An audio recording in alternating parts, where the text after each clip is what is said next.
No ar, Faixa Livre, rádio jornalismo de verdade, a informação de primeira qualidade, a interpretação e os comentários das notícias, entrevistas, o contraditório.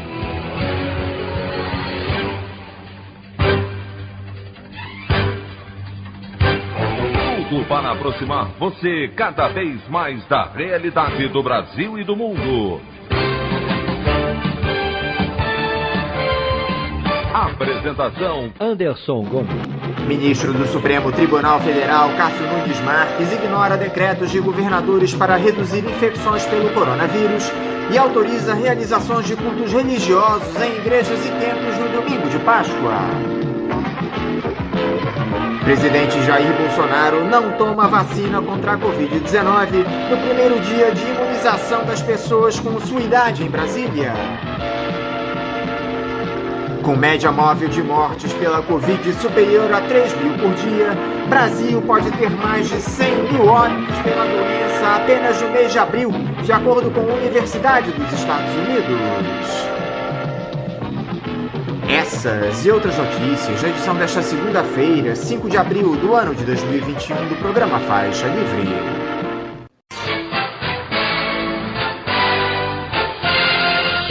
Comentário de Anderson Gomes.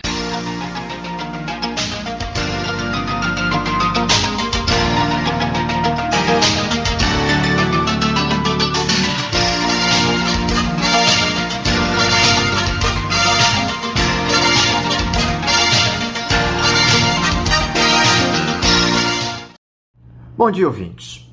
As irresponsabilidades do bolsonarismo não dão uma pausa nem mesmo durante o período de Páscoa, época em que os cristãos, como Jair Bolsonaro diz ser, celebram a vida, representada pela ressurreição de Jesus Cristo. Entre os apoiadores do ocupante do Palácio do Planalto, o discurso reinante é o oposto, o da morte de milhares de brasileiros. Os mais de 3 mil óbitos por dia, em média, no país por conta da pandemia de Covid-19 parecem pouco na avaliação dos bolsonaristas, tanto que o ministro do Supremo Tribunal Federal, Cássio Nunes Marques, indicado pelo ex-capitão à corte, autorizou a realização de cultos religiosos nas igrejas e templos para celebrar a Páscoa no último domingo, passando por cima dos decretos de governadores que proibiam as aglomerações para evitar a propagação do coronavírus. Como disse o jornalista Leonardo Sakamoto em um de seus artigos para o site UOL, o magistrado quer ajudar os fiéis a encontrarem seu Criador antes da hora. Como era de se esperar, cerimônias em algumas localidades do país estiveram repletas de pessoas que não respeitaram o distanciamento social recomendado pelas autoridades de saúde. Mais uma para a conta dessa turma que não tem qualquer respeito à vida. Aliás, outro péssimo exemplo foi dado pelo próprio Jair Bolsonaro. No último sábado, primeiro dia de vacinação contra a Covid-19 para pessoas com 66 anos em Brasília, idade do presidente, o político não compareceu a nenhum dos postos para ser imunizado e também ainda não confirmou se irá se vacinar. Bolsonaro afirmou no mesmo dia, ao lado do novo ministro da Defesa, general Braga Neto, que sua guerra não é política, isso após trocar toda a cúpula das Forças Armadas. Fato é que lideranças policiais ditas de baixa patente, alinhadas ao discurso do chefe do executivo, vêm tentando incitar demais agentes contra governadores nas medidas de restrição de circulação determinadas por conta da pandemia. O diagnóstico é de analistas do setor que percebem focos de insatisfação nos estados do Ceará, Paraíba, Pernambuco e Espírito Santo, bem como na Bahia, onde na última semana foi morto por seus pares o soldado Wesley Santos após disparar contra eles em um surto psicótico. Nós já alertamos aqui no programa há algum tempo para essa tentativa do bolsonarismo em capturar, na sua retórica autoritária, as forças de segurança estaduais. O curioso é que, enquanto o país está vivendo um verdadeiro caos, sem verbas para aplicar na saúde, Jair Bolsonaro se aproveita do dinheiro público para gozar de férias em plena pandemia. Nos dias em que esteve em Santa Catarina e São Paulo, Para passar as festas de fim de ano, o ex-capitão e sua comitiva gastaram um pouco mais de 2.300.000 reais em recursos da União, verba que seria suficiente para pagar o auxílio emergencial de R$ 600 reais para aproximadamente 4.000 brasileiros. Em uma gestão genocida, as prioridades passam longe da preservação da vida das pessoas. A opinião do Faixa Livre. Bandeirantes, 1360. Estamos apresentando Faixa Livre. Voltamos a apresentar Faixa Livre. Estamos de volta, ouvintes, com o início da edição de hoje do programa Faixa Livre, que tem na sua produção a jornalista Celeste Sintra, auxiliada pela também jornalista Natália Moraes, tendo no comando do áudio o Francisco. Meu bom dia a todos. E meu bom dia também a você, que pode aqui participar nos enviando mensagens eletrônicas para o endereço ouvinte@programafaixalivre.com.br ou ainda registrando suas participações diretamente nas nossas redes sociais. No Facebook, nossa página é o Programa Faixa Livre. No Twitter e no Instagram, para deixar o seu recado, basta seguir os perfis @PGMFaixaLivre. Lembrando que as participações por telefone estão inviabilizadas, pois durante o período da pandemia do novo coronavírus, nosso programa está sendo gravado no dia anterior à sua veiculação. Pedimos desculpas aos nossos ouvintes que costumam interagir conosco desta forma, mas foi a maneira encontrada pela equipe do Faixa Livre para mantê-los informados sobre o que acontece no país e no mundo com essa nossa visão crítica e, ao mesmo tempo, preservando a saúde dos profissionais que levam o programa ao ar. O Faixa Livre pode ser acompanhado também pelo nosso aplicativo para celulares com sistema operacional Android. O nome do aplicativo é Programa Faixa Livre. Os ouvintes também têm acesso à transmissão pelo nosso site, o www.programafaixalivre.com.br, ou pela página da Associação de Engenheiros da Petrobras, a AEPET, uma das nossas entidades patrocinadoras, no www.aepet.org.br. Para quem perdeu alguma das edições ou quer ouvir novamente o Faixa Livre, os áudios das entrevistas e editoriais estão disponíveis no nosso podcast, nos aplicativos Spotify, Deezer e Castbox. E dando início às nossas entrevistas, eu cumprimento o coordenador da área de pesquisas do Congresso em Foco, André Sattler. André Sattler, bom dia. Bom dia, Anderson. Bom dia a todos os ouvintes do Faixa Livre. Prazer conversar aqui com vocês. André, muito obrigado por você estar aqui conosco no Faixa Livre. André, aquela ideia de que no Brasil a situação é tão difícil que não pode piorar fica ultrapassada a cada semana.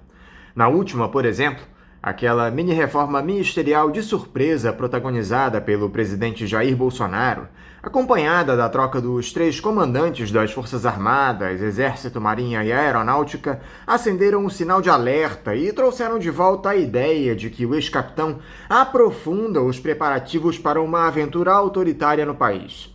Ainda que haja uma série de interpretações para o que se deu nos últimos dias, André, o fato é que o chefe do executivo tenta recuperar espaço após uma série de pressões que sofreu do Congresso e do grande capital por conta do aprofundamento da crise da pandemia e mostrar que não está tão isolado como dizem. Qual foi a leitura que você fez desses últimos acontecimentos na cúpula do poder do país, André? Pois é, Anderson, o Brasil tem muitos ditados engraçados, né? Até um que diz que no Brasil o passado é incerto, não só o futuro. Mas eu acho que as mudanças não foram tão de surpresa assim. Nós, no Congresso em Foco Análises, nós avaliamos a percepção dos parlamentares em relação às autoridades, é uma avaliação permanente. E nós tínhamos que o Ernesto Araújo era o ministro com pior avaliação de todos, né? Seguido de perto pelo Salles, do Meio Ambiente, e o Pazuello também tinha uma avaliação muito ruim.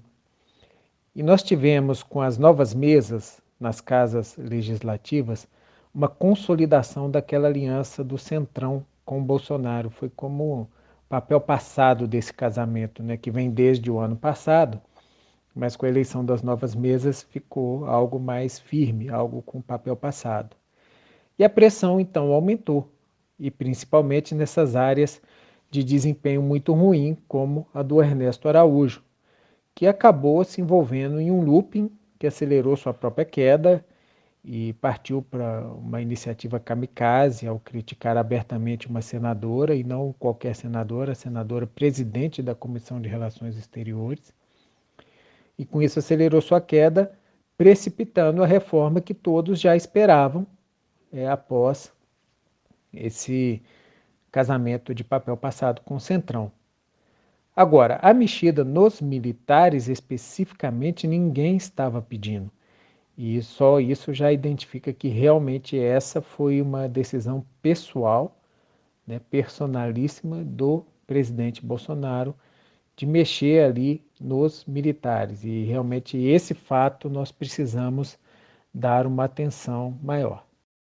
A possibilidade de um autogolpe do bolsonarismo está descartada, na sua opinião, André? Eu acho que não podemos descartar a hipótese do autogolpe. Quando nós olhamos para o Bolsonaro em toda a sua trajetória, inclusive a forma como ele deixou as Forças Armadas, nós vemos que ele tem um ideário antirrepublicano, um ideário autoritário. Sempre se manifestou assim, não escondeu. Nesse sentido, podemos dizer que ele é um herdeiro de uma certa tradição tenentista no Brasil, que associa as Forças Armadas com uma ilusão de ordem com base na força. Nessa perspectiva, é um viés autoritário. E também tem um apego a valores romantizados do passado, o que torna um movimento conservador. Essa mistura do conservadorismo com o autoritarismo é um caldo ruim, e uma tendência ruim de buscar, de fato, o governo da força. A democracia não interessa.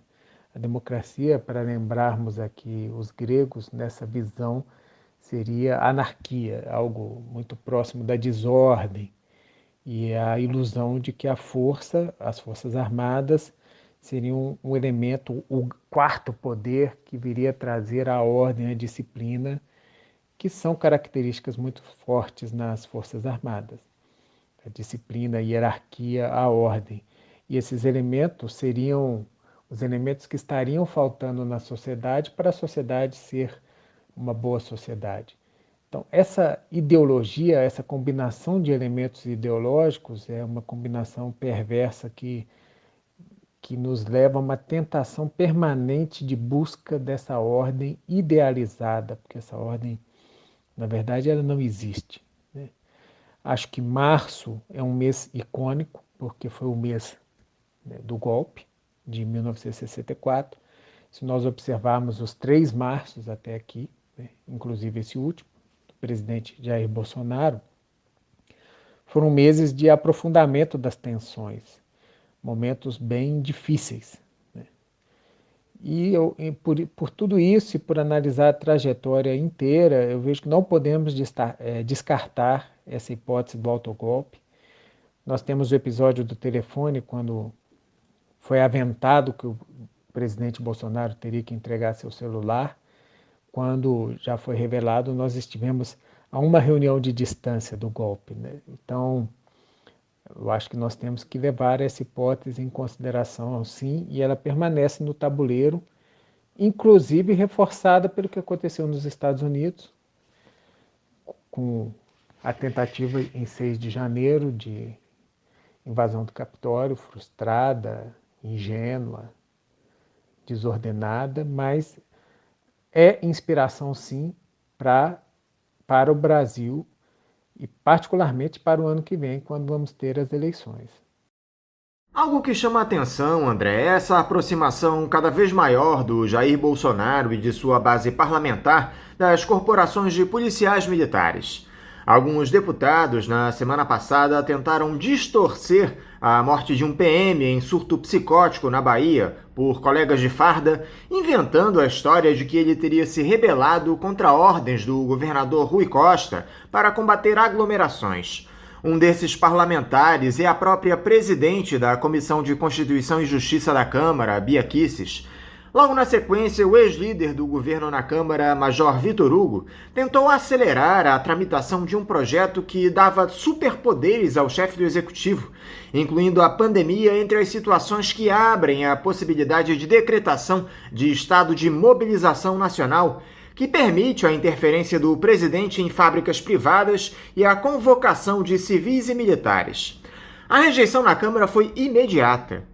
Esse movimento do bolsonarismo de aproximação das polícias, combinado ao crescente armamentismo que está colocado no país, com esses decretos editados pelo presidente que facilitam o acesso a armas de fogo, te preocupa? É muito preocupante, sim.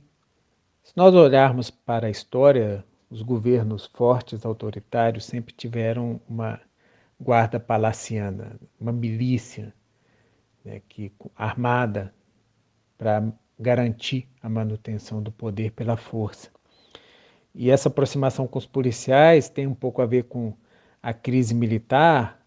Se os militares não vão embarcar em um golpe, então os policiais podem ser que embarquem. Uma crise ainda não vista no nosso país. Eu acho que nós temos alguns episódios isolados, por exemplo, agora, semana passada, um bombeiro incendiou um jornal no interior, porque o jornal teve posições contra Bolsonaro. Tivemos o atentado à Porta dos Fundos, enfim. É muito preocupante, sim. E quando nós temos o incentivo aberto ao motim pela presidente da CCJ, uma das mais importantes comissões da Câmara dos Deputados, incentivando abertamente o motim das polícias, porque polícia não faz greve pela nossa Constituição, né? Isso é bastante preocupante, um cenário que nós temos que prestar muita atenção. Lembrando que o fenômeno guarda da esquina também, que em regimes fortes, o problema não é só o líder autoritário, mas o guarda na esquina que às vezes é mais violento, mais repressor do que o próprio líder, porque quer fazer valer ali na sua localidade o poder que ele enxerga no seu líder autoritário. Então, o guarda da esquina é sempre lembrado como um dos elementos perigosos nos regimes de força. E nós tivemos outro exemplo disso também, aqui em Brasília, semana retrasada, quando alguns manifestantes com uma faixa, carregando uma faixa contra Bolsonaro, foram presos pelo guarda na praça, né? Não era o guarda na esquina. O guarda da praça achou-se no direito de ir lá e prender esses manifestantes que simplesmente portavam uma faixa. Então, são uma combinação de episódios isolados aí, onde nós vemos que esse apoio buscado, incentivado das polícias é algo bastante preocupante no momento atual. Essa suposta tentativa da cúpula das Forças Armadas de se descolar do governo, André, logo depois do anúncio da substituição no Ministério da Defesa, algo que a mídia dominante tem explorado nos últimos dias, não passa de uma mentira das mais deslavadas. Os militares estão abraçados a esse governo irresponsável e genocida desde antes da sua composição. Prova disso foi aquele tweet ameaçador do então comandante do Exército, general Vilas Boas, antes das eleições, direcionado ao Supremo Tribunal Federal. Depois de todos os oficiais nomeados em ministérios, até bem pouco tempo atrás, o Eduardo Pazuello assinava embaixo o morticínio que se dá no nosso país pelo negacionismo à pandemia do bolsonarismo. Um manda, o outro obedece, chegou a dizer o general capacho do Jair Bolsonaro. A impressão que dá é que a imprensa quer criar essa imagem de afastamento dos militares porque busca uma terceira via para a polarização entre Lula e Bolsonaro em 2022. O site The Intercept Brasil, em artigo publicado pelos jornalistas Rafael Moro Martins e Leandro Demore, fez essa análise muito pertinente. E eles colocaram o general Santos Cruz como um desses protegidos pelo discurso da grande imprensa, vindo em uma chapa fazendo dobradinha com o Sérgio Moro no ano que vem. Só que o ex-juiz não é mais um sujeito que agrega. O nosso querido apresentador Paulo Passarinho aposta que o ex-ministro Luiz Henrique Mandetta poderia ser aposta ao lado do Santos Cruz. Qual é a impressão que você tem a respeito dessa tese de descolamento dos militares do governo imposta pela mídia e dessa possibilidade de uma chapa presidencial com um outro oficial das Forças Armadas no ano que vem, juntamente a alguém ligado ao capital hegemônico que tem uma boa popularidade, André? Bom, Anderson, aqui eu acho bom irmos com um pouco mais de calma. Quando olhamos para as Forças Armadas, eu entendo que nós temos que olhar assim para a estrutura e a agência. O que é estrutural, o que é pessoal, né? Diria que do ponto de vista estrutural, as Forças Armadas, pós-Constituição de 88, elas vêm se profissionalizando, vêm se preocupando com sua situação funcional, remuneratória. Nós assistimos a isso particularmente na reforma da Previdência, como as forças se mobilizaram para manter seu status quo e até aperfeiçoar a sua situação. Nesse sentido, as forças viraram um tipo especial de funcionário público. São um funcionário público, evidentemente um tipo diferenciado de funcionário público. Esse elemento estrutural eu considero importante para nossa análise do momento. Dentro das forças, em termos políticos, nós temos algo bastante heterogêneo. Nós temos pessoas bolsonaristas e pessoas anti-Bolsonaro, né, com suas preferências. E os bolsonaristas, arrisco a dizer, não são maioria. Podem até ser mais predominantes dentro das forças, mas não são maioria. Agora, o elemento da agência é importante. Santos Cruz sai, o porta-voz sai fazendo críticas generais, né? Então é a agência. Esses generais não quiseram misturar sua imagem pessoal a um governo que vinha dando mostras de ineficiência, problemas de corrupção, problemas de outra natureza. Então deixam o governo como iniciativa pessoal. Isso é agência. A agência é importante. Quando nós olhamos para 64, o golpe de 64, nós vemos que a configuração era também heterogênea. Mas, de repente, a ação de um ou dois comandantes precipitou, né, os outros. Aquela coisa da borboleta que bate as asas no sistema caótico, gera um encadeamento de consequências, gera algumas irreversibilidades e as coisas acontecem de uma forma imprevisível. Então a agência é importante.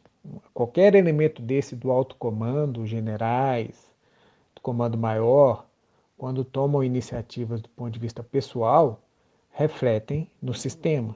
E é importante nós prestarmos atenção a isso, né? Às vezes uma ação, por mais que isolada, de um comandante desses, pode precipitar um golpe, sim, precipitar um movimento com consequências imprevisíveis. Mas temos que pensar, assim, os militares estão abraçados ao governo. Quando olhamos para a quantidade de militares na esplanada, que é um elemento estrutural naquela perspectiva que eu falei do militar como um tipo especial de funcionário público, quando ele vai para a esplanada, ele tem uma complementação salarial, né? Então, nesse sentido, é uma situação confortável, sim, para os militares estarem presentes dentro do governo, né? E é uma quantidade razoável. Agora, daí a dizer que nós vamos ter militares também descolando do governo, é de fato uma interpretação apressada. Santos Cruz, como candidato, teve uma entrevista dele há algum tempo, não é recente não, em que ele se posicionou bem como um político tradicional, bem ambíguo, né? O senhor é candidato? O senhor seria candidato? Ele deu aquela resposta bem de político que não nega e diz assim, mas estou à disposição, né? Acho que ali deve ter começado essa especulação em torno do nome dele, porque foi realmente uma resposta bem de político. Mas não creio que a terceira via, chamada terceira via nesse momento, vai passar por Santos Cruz ou por militares. Acho que Bolsonaro não foi exatamente militar. Bolsonaro foi um movimento, o bolsonarismo, um movimento antipetismo, que se condensou na figura do Bolsonaro, que é um ex-militar que só continua militar pelo jeitinho brasileiro, porque quando ele era para ter sido expulso, mas por jeitinho brasileiro, vamos passar para a reserva e, enfim, não carrega consigo aquela coisa do militar. Eu diria que a população não teve saudade da ditadura ou saudade dos militares no governo. Era uma porção minoritária. Mesmo nas mega manifestações contra a Dilma, se nós trazermos a memória, aqueles manifestantes que pediam intervenção militar eram minoritários, muito minoritários. A população não se voltou para os militares. A população foi movida por um sentimento do antipetismo. E eu creio que ela não vai se voltar para um militar em 2022. Não vai se mover por isso. Evidentemente, como eu comentei, por questão de agência, podemos ter candidatos militares, mas eu não creio que a escolha vá passar por essa dimensão. Mas, como eu falei, a agência é sempre importante, como foi o caso do Vilas Boas. O caso do Vilas Boas é um caso interessante em que a agência tentou envolver estrutura, porque, como ele recentemente revelou no seu livro, para construir aquele tweet, ele envolveu várias pessoas da estrutura. Mas aquilo ficou ali, irrestrito à agência. Tanto é que o processo contra o Lula foi anulado agora e não aconteceu nada. Tudo bem, já passou um tempo, mas os atores ainda estão aí, né? O Vilas Boas ainda está aí com bastante influência.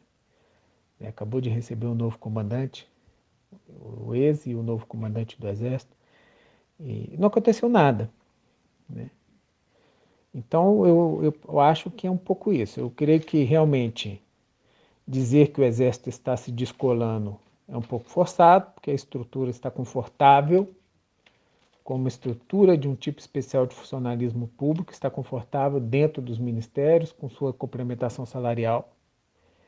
Mas também eu diria que a escolha em 2022 vai passar pelo elemento militar, não creio que vai ser o que vai acontecer. E como é que fica o vice-presidente, general Hamilton Mourão, diante das atitudes do Bolsonaro e dessa reação do militarismo mais ligado ao capital hegemônico, André? Mourão é uma esfinge, né? Precisa ser desvendado ainda. Para manter a lógica da minha última resposta, pensando em agência e estrutura, eu diria que o Mourão, general, vice-presidente, ele quer manter a agência.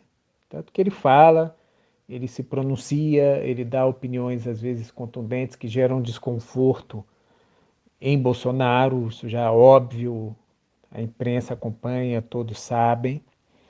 Então, como um general altivo, né, que mantém a agência, mantém sua prerrogativa de se manifestar e participar, ainda que por meio da opinião, do cenário nacional. Mas ele busca, na minha visão, minimizar impactos na estrutura.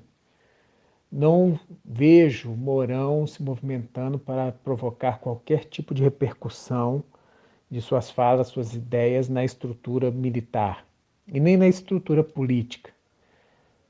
No Congresso, em algum momento, circularam ideias de que o impeachment não saía porque o Mourão não se aproximava do Congresso e o Congresso então não sabia o que seria um governo Mourão. Mas eu acho que faz parte desse elemento dele de não buscar repercussões de suas falas, suas posições na estrutura, seja na estrutura das forças, seja na estrutura política do país. Segue sendo uma esfinge. Pode ser que venha a ser um elemento de equilíbrio ou desequilíbrio, dependendo do que possa acontecer. Mas até aqui, um elemento de equilíbrio no sentido de manter a sua agência, mas sem buscar repercussões nocivas ou de desequilíbrio no sistema mais amplo. Essa é a minha visão com relação ao Mourão.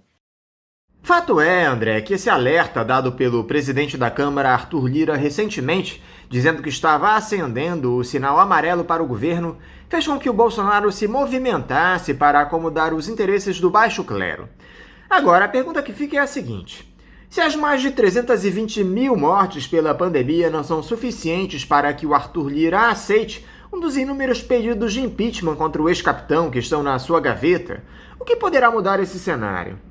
Na última quarta, parlamentares da oposição protocolaram um novo pedido de afastamento por possível crime de responsabilidade por ameaça à democracia, na tentativa de cooptação dos quartéis, com essa demissão dos comandantes das Forças Armadas.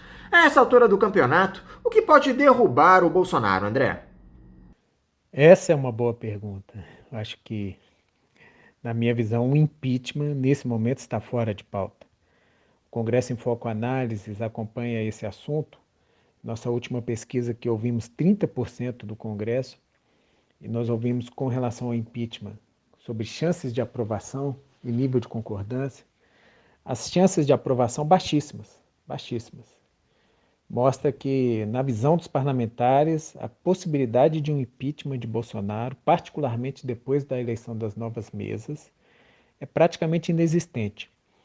A Veja, a revista Veja, desse fim de semana, o presidente do Senado, Rodrigo Pacheco, dizendo que não tem impeachment, que impeachment seria ruim nesse momento. Rodrigo Pacheco nem instala a CPI da Covid, procedimento antirregimental. A CPI já tem assinaturas suficientes, ele sentou em cima dela, não instala. Então, assim, no Congresso, o impeachment é um assunto fora de pauta, né? O que pode derrubar Bolsonaro? Aí eu vou lembrar uma expressão que você usou, Anderson, na sua última pergunta, capital hegemônico, né? Eu também não acredito que exista essa figura, o capital tão hegemônico assim. Por outro lado, se a gente for pensar assim, o capital é algo relevante, o mercado, para usar também uma expressão que as pessoas gostam, né? Uma expressão abstrata, intangível, mas que funciona para explicar, né, muitas coisas. Nós tivemos aí a carta do PIB, como está sendo chamada, né, a carta do PIB, e estamos assistindo agora, no início dessa semana, a pressão do PIB por vacinas para liberar a vacinação privada. Nós tivemos uma pressão, a aprovação da lei que permitiu a compra da vacina por entidades privadas, mas obrigando a doação ao SUS e só permitindo o uso após os grupos prioritários. O PIB, não satisfeito, voltou à pressão e quer comprar vacinas, que é o salve-se quem puder, né? O salve-se quem puder em relação à vacina. Então, enfim, inflação se acelerando, economia ainda patinando.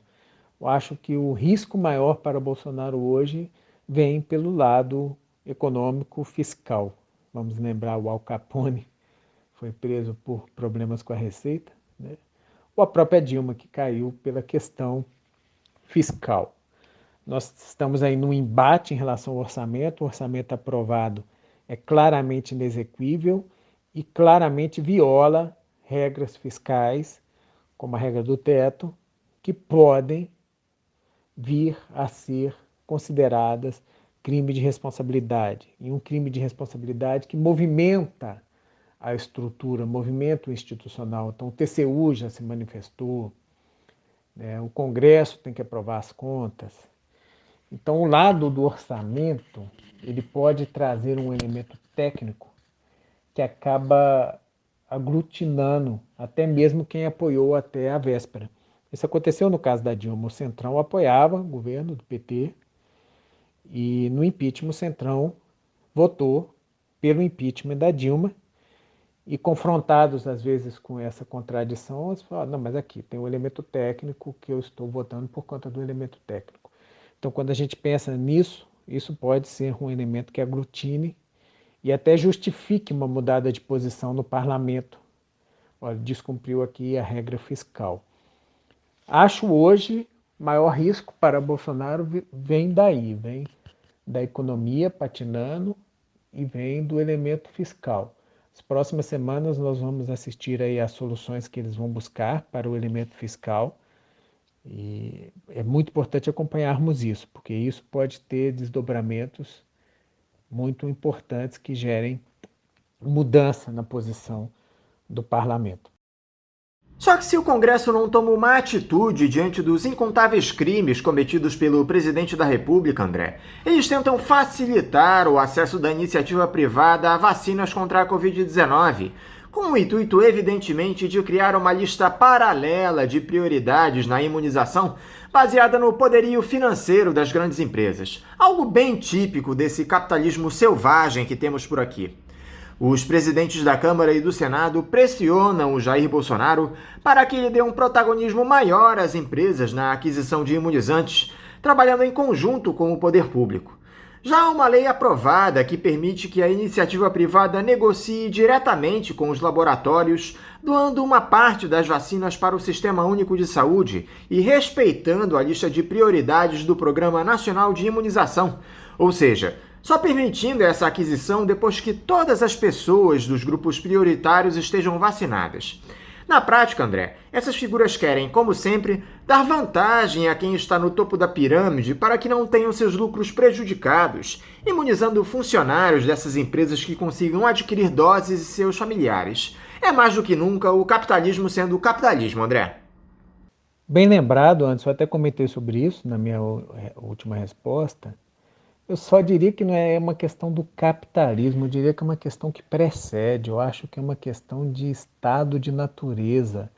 E aí eu vou lembrar do filósofo político Thomas Hobbes. Hobbes, um dos contratualistas, que é aquelas pessoas que imaginaram a sociedade como um grande contrato social entre as pessoas. O Hobbes imaginou que antes desse contrato social, o que existia era o estado de natureza, que é uma luta de todos contra todos, o homem lobo do homem. Eu acho que o que nós estamos assistindo com essa questão da tentativa da privatização da vacina é o estado de natureza. Deixe-nos lutar todos contra todos. Quem tiver recurso vai pagar a vacina, quem não tiver que se exploda. Vence o mais forte ou o mais esperto e não há o mínimo de coesão social. É o estado de natureza hobbesiano. Na minha visão, precede até a questão do capitalismo, é a questão selvagem mesmo, do selvagem da Idade da Pedra, lutando pela sobrevivência, pela violência, pela esperteza, cada um por si. Muito triste nós assistirmos isso, rompe com os princípios do papel do Estado na coordenação de uma emergência de saúde, como a que estamos vivendo, e para usar os termos de Hobbes, o Estado seria o grande Leviatã, a entidade com força e poder suficiente para ter uma coordenação efetiva do combate à pandemia, da articulação das vacinas. E quando o Estado se omite propositadamente, o Estado faz o que fez até aqui, aí nós assistimos a iniciativas como essa que querem nos colocar de volta ao estado de natureza, salve-se quem puder, né? Quem tiver mais dinheiro, quem for mais esperto. O risco é acabar tomando vacina de soro fisiológico, como assistimos em Minas Gerais.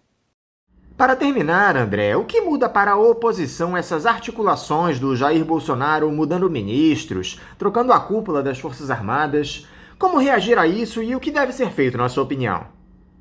Bom, Anderson, eu separaria aqui em duas dimensões. A oposição parlamentar, aquela oposição que está presente hoje no Congresso Nacional, creio que essa oposição tem que fazer o que já vem fazendo. Às vezes a imprensa é injusta com essa oposição. Essa oposição tem sido bem ativa. Tem pedido requisição de informações, tem convocado ministros, tem feito obstrução. Eu acho que essa oposição parlamentar tem que continuar assim. Confrontar tudo em todos os momentos, não arredar o pé, né? Fiscalizar mesmo o papel fiscalizatório do poder legislativo sobre o poder executivo. Agora, a oposição, em termos mais amplos, aí eu diria que essa oposição tem que construir alternativas. Não gastar tempo em discutir frente ampla, tanta energia para discutir frente ampla. Se vier uma frente ampla, bom, que bom. Mas, independentemente de frente ampla, a oposição tem que construir alternativas. Programas, propostas que seduzam esse eleitorado e que venham a se traduzir em vida, saúde, pão e educação. Campanha da União Nacional dos Estudantes, né? Vida nesse momento desesperador, saúde, economia, o pão de cada dia, né? Educação para transformar de forma mais estruturante nossa situação. Então, um governo que funcione, um governo que tenha políticas públicas focadas no público, que saia dessa disputa tacanha da polarização, que nós estamos presos nessa armadilha, que a oposição consiga construir alternativas, e eu digo no plural, mais do que uma, talvez, para sairmos disso e mostrarmos que o sistema político ele pode ser parte da solução, não necessariamente só o problema. Se nós pensarmos aqui nas eleições municipais que tivemos, os prefeitos que foram bem no combate à pandemia foram premiados com a reeleição com votações expressivas, o que mostra que o sistema político pode ser parte da solução, deve ser parte da solução, sobretudo diante de um momento de pandemia, de uma emergência de saúde pública. Então, acho que a oposição tem que construir alternativas que mostrem isso à população, que a população possa ter a confiança de que aqueles que estão almejando chegar ao poder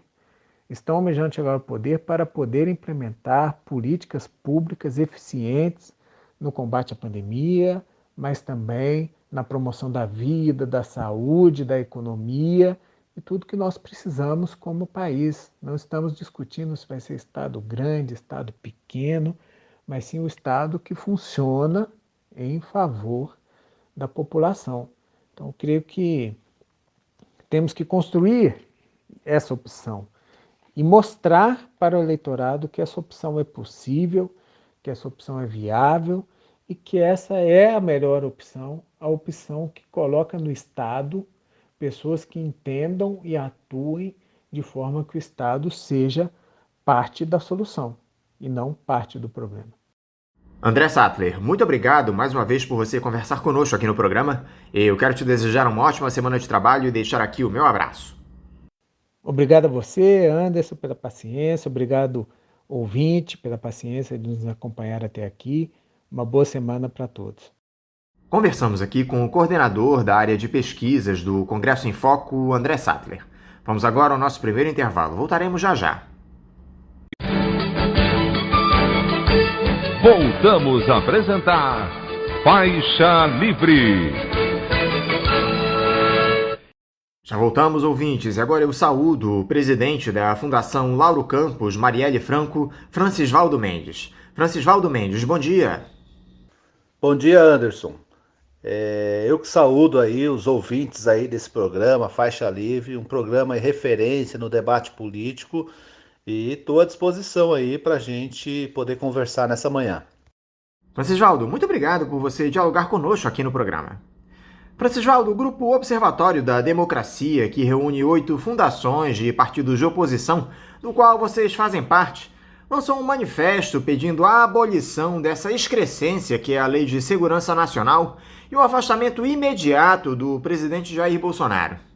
Nesse documento, assinado por instituições além do PSOL, do PT, PDT, PCdoB, PCB, Cidadania, PROS e PV, o grupo também propõe uma proposta de emenda à Constituição para incluir como um dos crimes de responsabilidade previstos no artigo 85 da Constituição Federal as ações que atentem contra a vida por sabotagem ou omissão em situações de epidemia e pandemia.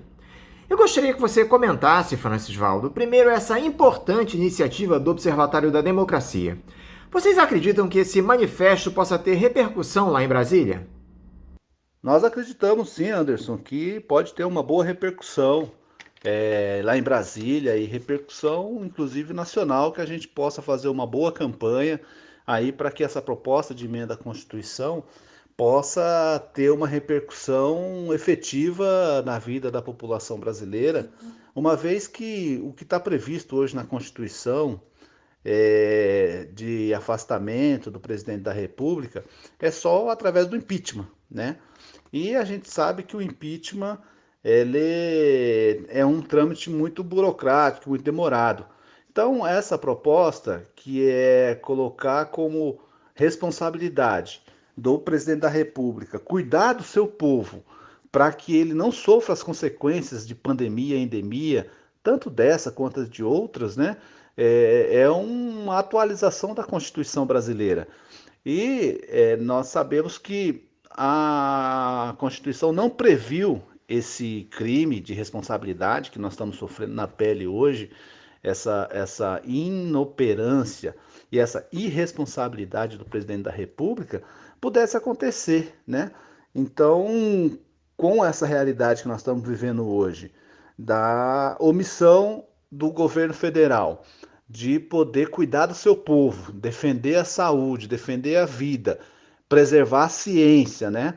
Então, nós achamos que podemos atualizar a Constituição, prevendo, mas esse crime de responsabilidade do presidente da República, que já tem 7 incisos, melhor dizendo, lá dos crimes de responsabilidade, no artigo 85 da Constituição, e aí nós vamos aumentar esses crimes de responsabilidade atualizando os crimes, né? E o que nós estamos propondo é incluir mais um inciso dizendo que o não observância do cuidado com a população em tempos de endemia e pandemia, com as atitudes adequadas, com prevenção, vacina, preservar o povo para não morrer, né?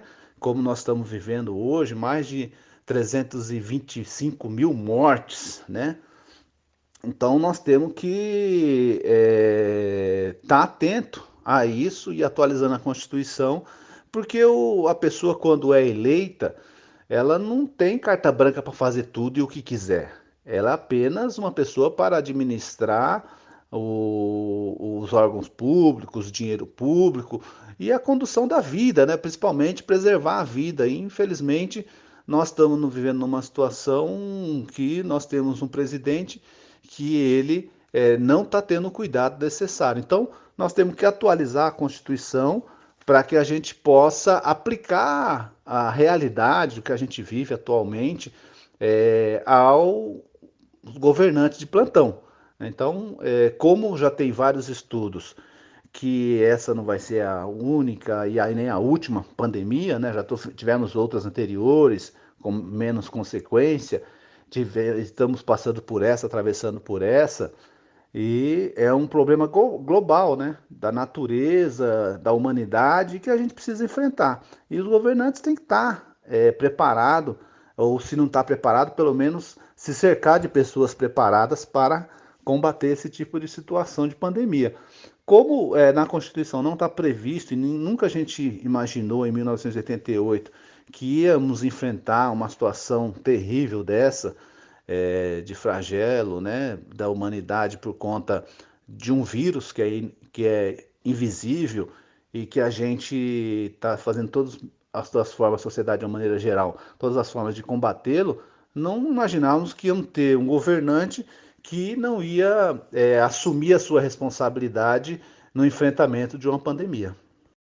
Explica aqui para os nossos ouvintes, por favor, Francisvaldo, os prejuízos que essa Lei de Segurança Nacional traz para a nossa sociedade e de que maneira ela tem sido aplicada nos últimos tempos. Os prejuízos antes dessa Lei de Segurança Nacional são enormes para a sociedade brasileira, né? Mas é importante a gente deixar claro a diferença das iniciativas, né? Nós tivemos a iniciativa da proposta de emenda à Constituição ao artigo 85, que é a proposta de responsabilização do presidente que não cuida da população no tempo de endemia e pandemia, que não estava prevista, a gente está propondo lá, como respondi na pergunta anterior. No entanto, esse pedido de revogação da Lei de Segurança Nacional é uma outra iniciativa que o Observatório também já teve, no sentido de pedir que essa lei não seja mais obedecida, né? Ela não cabe mais no ordenamento jurídico brasileiro. Ela foi feita na época da ditadura militar, ela foi feita com o claro intuito de perseguir opositores políticos, né? No sentido de não deixar que o povo se manifestasse, expressasse a sua vontade. E agora ela deveria já ter sido revogada, né?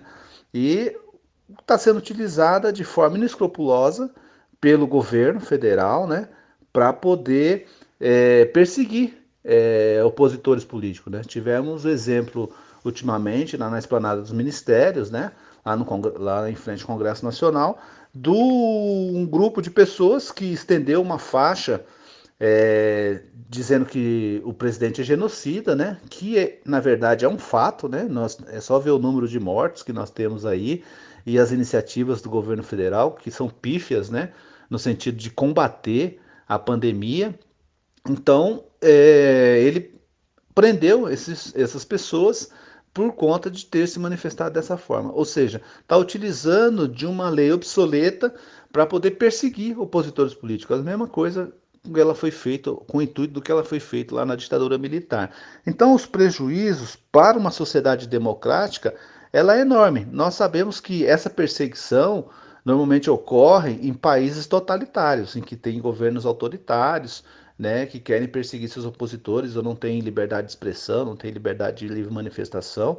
E nós não podemos deixar isso acontecer na sociedade democrática que o Brasil conquistou, né? Nós temos instituições que funcionam normalmente, inclusive o presidente está lá por um instituto democrático, que é o voto direto, né?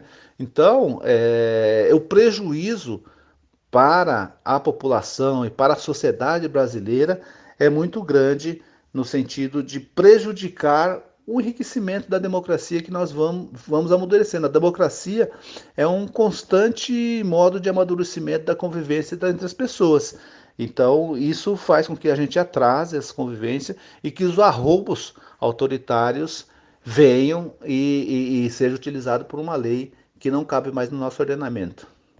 E o judiciário, Francisvaldo, não pode atuar para impor limites a essa lei que foi redigida lá na época da ditadura? O Supremo, ao que me parece, já está até analisando essa possibilidade, não é isso? É verdade, Anderson. O Supremo já está analisando essas possibilidades, tem 4 ações lá, inclusive o relator é o ministro Gilmar Mendes, né? Inclusive, há poucos dias ele admitiu lá uma série de entidades como amicus curiae, né? Ou seja, amigo da ação, né, para poder julgar essa questão da revogação da Lei de Segurança Nacional. E eu acho que é papel fundamental do judiciário, não só impor limites, né, porque impor limites significa que você aceita que ela funciona em parte, de que ela em alguma parte ela é benéfica. Nós temos que privilegiar as leis da democracia, da Constituição. Se não tem lei que atenda, o que no meu entendimento não é verdade, porque todas as leis, o próprio Código Penal prevê a punição de quem atenta contra a democracia ou quem ofende as autoridades, né? Então, o próprio judiciário pode intervir nisso, revogando inclusive a lei de uma maneira geral. O problema, né, que nesse caso, o próprio STF está com problema para poder julgar esse caso, que vai ser julgado, eu creio que nos próximos dias aí, que o próprio ministro do STF, que deveria preservar a democracia e a lei, usou dessa lei para poder prender um deputado federal, né? Então, uma pessoa que é formada em direito e que tem que preservar a democracia, usar de uma lei autoritária, é arrobo autoritário também, né? Então, isso é um problema que nós vivemos na nossa sociedade, que de vez em quando tem uma outra autoridade, né? A gente ainda vem daquela cultura de você sabe com quem está falando, né? Então, essa expressão é um arrobo autoritário. Então, o correto é revogar toda a lei de segurança nacional, debater no Congresso, fazer outra lei, aplicar as leis que existem hoje no Brasil. O que não falta no Brasil é lei, todo dia tem uma lei nova, né? Então, o Poder Judiciário pode sim dar uma boa contribuição para a democracia. O problema é que está tendo um ativismo político judiciário que não contribui, inclusive, para a democracia, né? Que às vezes beneficia um campo ideológico, às vezes beneficia outro, mas para viver numa democracia plena, nós temos que ter leis claras, transparentes, e as que são obsoletas, como a Lei de Segurança Nacional, elas têm que ser abolidas, né, do sistema jurídico. Então, nós também temos muitos problemas no próprio judiciário, a juiz às vezes se acha que está acima do cidadão, que como ele decide questões da vida da sociedade, e então ele decide, ele acha que ele é acima do cidadão, né? Ele não acha que ele é um julgador, um cidadão julgador, né? Que tem um papel de juiz, que tem que contribuir para a sociedade e tal. Ele acha que ele está acima. Então, e aí vem da cultura, né? Vem da cultura do autoritarismo, de achar que manda. A família tem poder, normalmente a maioria dos juízes não tem poderes aquisitivos grandes, porque é o único que pôde só estudar na vida e foi ser juiz. Então, nossa democracia ainda está em aperfeiçoamento, ela não está completa. E como eu falei, a democracia ela é um constante movimento de aperfeiçoamento. Então, eu acho que o judiciário tem papel fundamental, é importante a gente preservar as instituições, acreditar na justiça, mas nós não podemos achar que ela está acima do bem e do mal também. No que diz respeito à PEC, Francisvaldo, essa é uma proposição que precisa de maneira imediata ser discutida pelos parlamentares. Temos um presidente negacionista que já tem na conta mais de 325 mil mortes pela Covid-19. Não dá para usar outra palavra para classificar esse cenário senão genocídio, Francisvaldo. Concordo plenamente, Anderson. É um verdadeiro genocídio que nós estamos vivendo atualmente na sociedade. Você ter um governo que não comprou, não previu, não fez o planejamento de compra de vacina antecipadamente. Não tem uma logística que atenda toda a população de forma eficaz, né?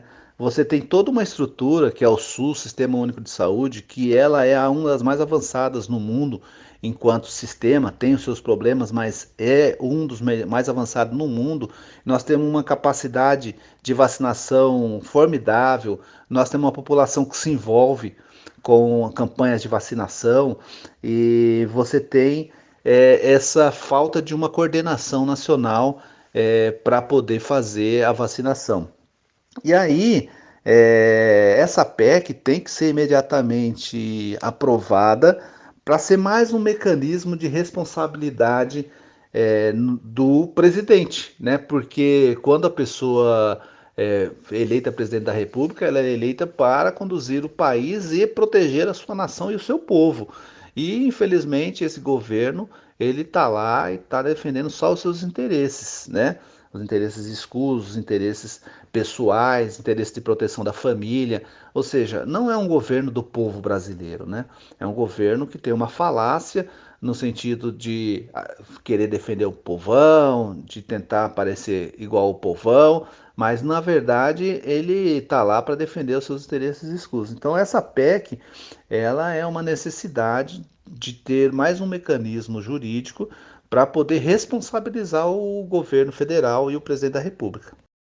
Agora, dá para esperar que esse Congresso comprometido com o capital hegemônico e com o bolsonarismo até o pescoço, Francisvaldo, vai levar à frente essa PEC que vocês propõem? Eu acredito que é possível que o Congresso leve à frente. Em que pese que eu concorde que é um Congresso comprometido com grande capital, é um Congresso que, na verdade, está lá para fazer negociatas, assim como os outros congressos, né? Com muitas exceções, né? Porque tem muitos deputados lá sérios, combativos, que querem fazer a transformação social, querem fazer um mundo melhor, que dedicam a sua vida à defesa intransigente dos direitos da nação, dos trabalhadores, do povo de uma maneira geral. Mas nós, que somos 8 partidos que propusemos essa PEC, né, se a gente for somar os nossos deputados, já são 146 deputados federais, né, e alguns senadores. E esses já é um grande passo, né? Para aprovar a PEC, nós vamos precisar de 308 deputados. Se levarmos em conta que nós já temos 146, ficam faltando só 162 deputados, num total de 367 deputados. Então, se a gente começar uma campanha e começar a mostrar para o povo que quem quer defender a vida e quem quer defender uma nação, né, soberana, sem mortes, né, ou com um número reduzido o máximo possível de mortes, o parlamentar acaba se mexendo e mostrando a sua cara. Então, a PEC é um mecanismo que a gente pode, inclusive, pressionar os deputados nas suas bases, porque muitos deputados querem defender a vacina, querem aparecer que está do lado do povo, mas muitas vezes não vota no interesse do povo brasileiro, né? Porque tem o interesse do grande capital, né? E aí não podemos deixar de falar que o tal do mercado, que ninguém conhece, mas que são os donos do meio de produção, os banqueiros, eles são cúmplices nessas mortes, porque quando eles querem, eles derrubam o presidente, porque é eles que financiam o Congresso lá. O Congresso está a serviço do grande capital, assim como o grande capital está a serviço do Congresso, da maioria, né, de uma grande parte dos deputados. Então, o mercado também é cúmplice nessa morte, né? Nessas mortes que estão ocorrendo. Então, se a gente começar a denunciar isso, mostrar para o povo que quem defende a morte é quem está governando o país, seja no Poder Executivo, seja no Parlamento, a gente acredita que vai ter sucesso sim com essa PEC, haja vista que é um grande número de deputados que já endossam através de um debate político. É lógico que essa é uma proposta, vai ser debatida lá, aperfeiçoada, tem muitos parlamentares lá que atuam, inclusive nessa área de saúde, pode ajudar a aperfeiçoar, né, essa PEC, mas nós achamos que pode ter um grande horizonte aí de aprovação, até porque ela pode ajudar, inclusive, no debate político direto nas bases dos deputados, né? Porque, diferentemente do impeachment, o impeachment ele é um mecanismo em que é apresentado na Câmara de Deputados e o presidente da Câmara coloca em votação ou não, aceita ou não o impeachment. E aí o que os deputados fazem? Se esconde atrás do presidente da Câmara. Então fala para suas bases que tem que ter impeachment, não sei o quê, mas o presidente da Câmara não põe para votar, não sei o quê. Ou seja, ludibria o seu eleitorado. E na PEC nós vamos mostrar que um deputado ou outro vota a favor ou vota contra, né? Diferentemente do impeachment, que a gente não consegue mostrar isso porque os deputados estão escondidos atrás do presidente da Câmara. Então, eu acho que nós podemos ter uma campanha, principalmente nas redes sociais, denunciando esses deputados que se acovardarem e forem coniventes com a irresponsabilidade do governo federal. Eu também gostaria de te ouvir, Francisvaldo, sobre essa gestão do presidente Jair Bolsonaro que, além desse morticínio na pandemia, amplia essa retórica autoritária, entrega as nossas estatais, desemprego batendo recordes. Qual é a sua avaliação para o governo do ex-capitão, Francisvaldo? A minha avaliação desse governo genocida é que é um governo que, primeiro, ele não tem capacidade de governar, né? Nem de ouvir as pessoas, porque se ele fosse minimamente inteligente, ele ouviria pelo menos o seu arredor de especialistas, né? Nós temos lá um astronauta, né, no ministério, nós temos algumas pessoas que já são de carreira do próprio governo, e só que ele não tem nem capacidade de ouvir. Então, é um governo totalmente autoritário e que não tem uma noção de projeto de país. E por ter claro isso, que ele não tem noção, isso fica claro, que ele não tem noção de projeto de país, quando você vê ele colocando as estatais sendo vendidas a preço de banana, né? Você tem a própria Petrobras, empresas sendo entregues, as empresas elétricas, a própria ventilação de possibilidade de privatização do Banco do Brasil, da Caixa Econômica Federal. Por quê? Porque, na verdade, ele está lá para atender os interesses do grande capital, como você mesmo falou anteriormente.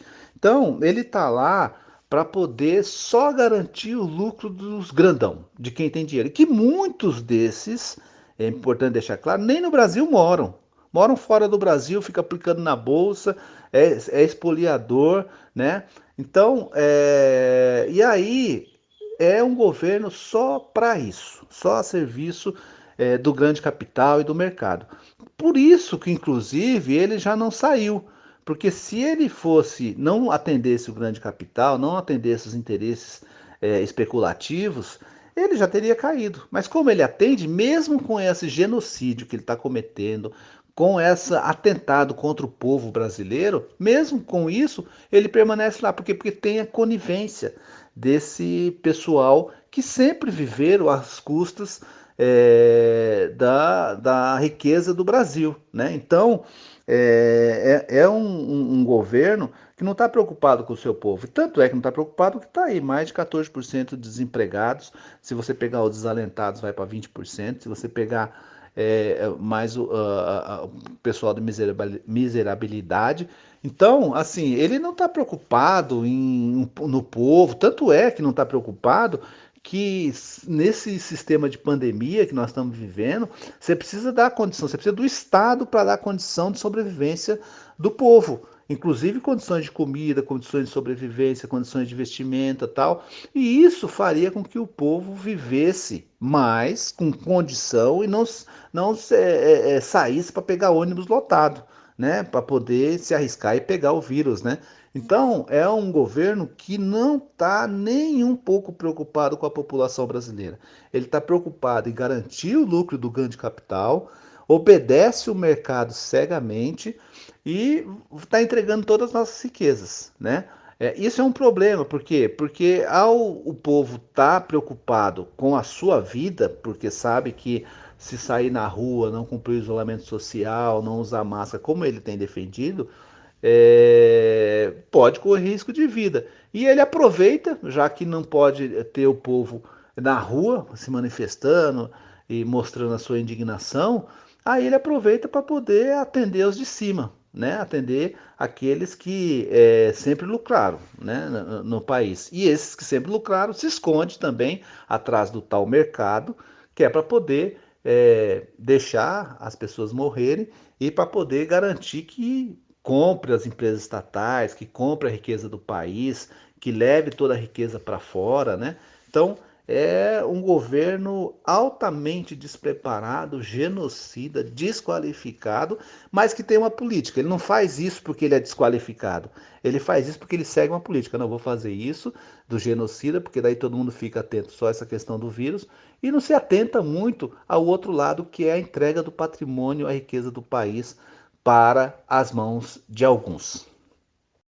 A oposição tem atuado de maneira eficaz, Francisvaldo, para barrar esses verdadeiros crimes cometidos pelo ultraliberalismo aliado ao bolsonarismo.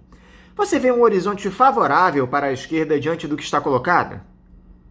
A oposição, Anderson, tem feito tudo o que pode para poder barrar esse descalabro, né, contra o povo brasileiro.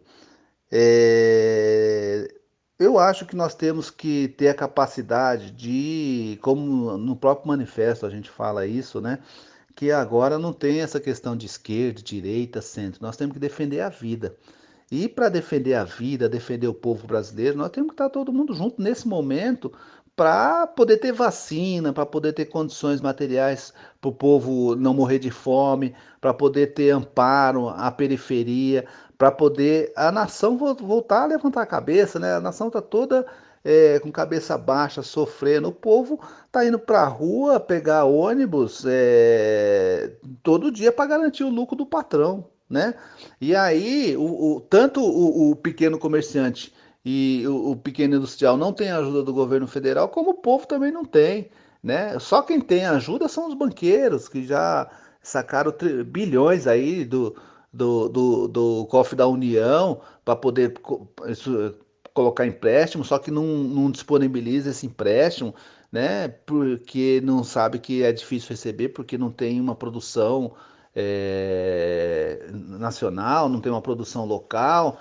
Então, é um governo que, na verdade, tem feito tudo para destruir a capacidade de levantar o povo brasileiro. Mas eu acho que se a gente conseguir agora implementar e mostrar para a população que nós temos que ter capacidade de ter um programa, um projeto, eu acho que nós temos condição de fazer um debate político mostrando que esse governo foi o pior governo que o país já teve, né?